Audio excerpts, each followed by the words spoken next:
Well, it's ironic that I'm starting this by saying it never rains but it pours, because it's pissing down. But nevertheless, my inbox has been inundated this week with everyone sending me exactly the same story. Like rats deserting a certain sinking ship. Easy for me to say.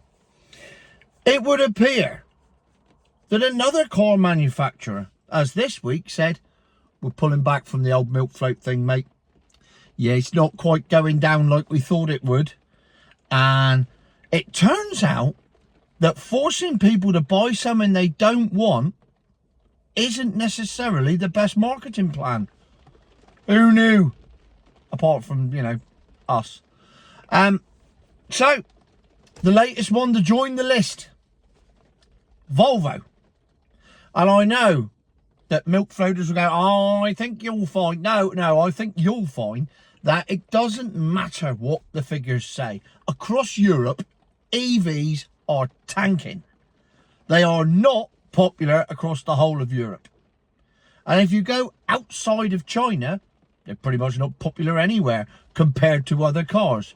Yes, more people are getting them because of incentives and subsidies, and because they're being bribed to get them. They're not getting them because they want them, and that's the crucial thing. If you have something that people are only having because it's cheap, it saves them money, and the government are bunging them a few quid to have it, that's not an open market. And on the open market, they don't perform, as Volvo have just confirmed. Let me quote you, glasses on. Customers and markets are moving at different speeds. Yes, they are, because the market is trying to shove it down the customer's throat, and the customer's going, you. It's that simple. And bearing in mind, the Volvo XC40 Recharge is without doubt the best and my favourite milk float I have ever driven. It's absolutely mega. I still want to have one, but it's brilliant. It's an amazing car to drive. It's so quick and handles so well. It is a brilliantly put together piece of kit. But it's still a milk float. And it's still only got a 200 mile range. And it's still a milk float. And that's the issue. But that is it. In fact, my mate rang me up last week and said, I'm going to have to get a milk float. And I said, well, I'll never speak to you again. He said, yeah, but if you were going to get one, what would you get? And I said, get the XC40 Recharge. So there you go. I am a man of my word. If you've, it's like, if you've got to have a shit, have a good shit. And so Volvo said that the customers and markets are moving at different speeds. But that's not all they said. They also said, and I quote, it is largely due to a lack of customer incentives. So they openly admit, Volvo openly admit, that unless the government subsidises these cars, nobody wants them. Pretty much like everything in this climate change scam world we live in, if it ain't subsidised, it don't work. And it only works because it's subsidised. Unless it's a windmill, and then it doesn't work because it's subsidised. Because the subsidies pay for them to turn the windmills off. There's a fly there. It's not one of those white things. That's an actual fly. I think I got it. Oh, he's like a fat Mr. Miyagi. So we have a new list. Companies that since Christmas have said they are going back on their pledge to be completely electric by 2030 because it ain't working. Volvo, General Motors, Ford, Audi, Mercedes, BMW, VW, and the entire VAG group. That'll do for a start, won't it? As I said, that's all of Germany, most of America, and now Sweden as well. Though, here's the thing. Volvo's owned by Geely, who also own half the world. They own the London Electric Vehicle Company. I've done a review on the London Electric Vehicle Company van. Oh, shocking.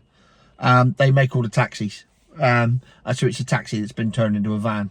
So it's just a taxi with no back seats. That's it. Rattles. But amazing range, because it's got 4 hybrid motors, 1 on each wheel, that are constantly regenerating. Very clever. And they use some of that in their Volvos.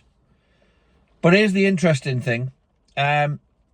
Because Geely are Chinese and Geely make most of their cars in China, it now means that Volvo, a European company, will have to pay tariffs to import what is a European car into Europe to sell it in Europe, because there's tariffs on Chinese cars in the EU. So even though Volvo was Swedish, it's now owned by the Chinese and gets built in China. And because it gets built in China, they now have to pay to import it into their own country to sell it into other EU countries. Because that's the world we live in now.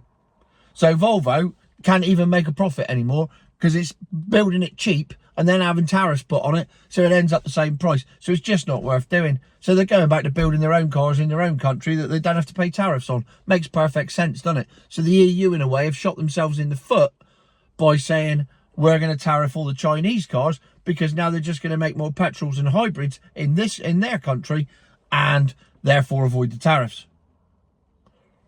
Yeah, but then again, I don't suppose the EU care, do they? Because they don't care about climate change as long as they still get the taxes on it and they still make money, because it's about money, it's not about climate change. Because as you can see, you know, due to the amount of petrol and diesel cars currently driving around, that's why it's 8 degrees and pissing down here in Cornwall in March and not like Saint-Tropez. And then the other interesting thing is Volvo, their luxury car brand, Polestar. A lot of people didn't know that Polestar was Volvo's luxury car brand, including Volvo, I think. They're going to stop funding that altogether. And they've handed that 100% over to the Chinese and said, that's your problem now, get on with it.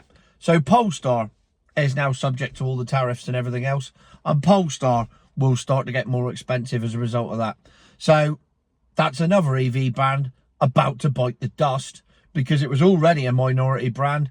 And without the incentives in place to get it over here and to be bought by company executives and people on 3-year business lease deals, because that's literally 100% of Polestar's market. It is just business leasing. In fact, there's a bloke that lives just over there, a good friend of mine. He's got a Polestar on a business lease for 3 years because it saved him a fortune in company car tax, because it was subsidised by the government to do exactly that. And that's the point. So there you have it. Another electric car manufacturer announces that they're not going to build electric cars because they're not working at the moment and people don't want them, and they need to go back to building petrols and hybrids. Weird that, isn't it?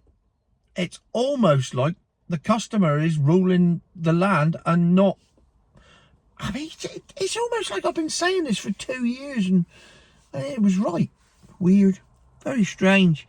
Particularly when the evangelists will be sat there going, oh, you don't know what... And another thing, you don't know what you're talking about. Oh, you have no knowledge of anything whatsoever. But I keep being right. It's weird.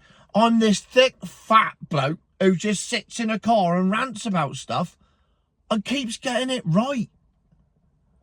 It's weird, isn't it? But I don't know anything. One of those fairies just went past. That's why. That's why it's the fairies. The fairies are making me great. Nothing else. Anyway, have a lovely weekend, everybody. Future my horse.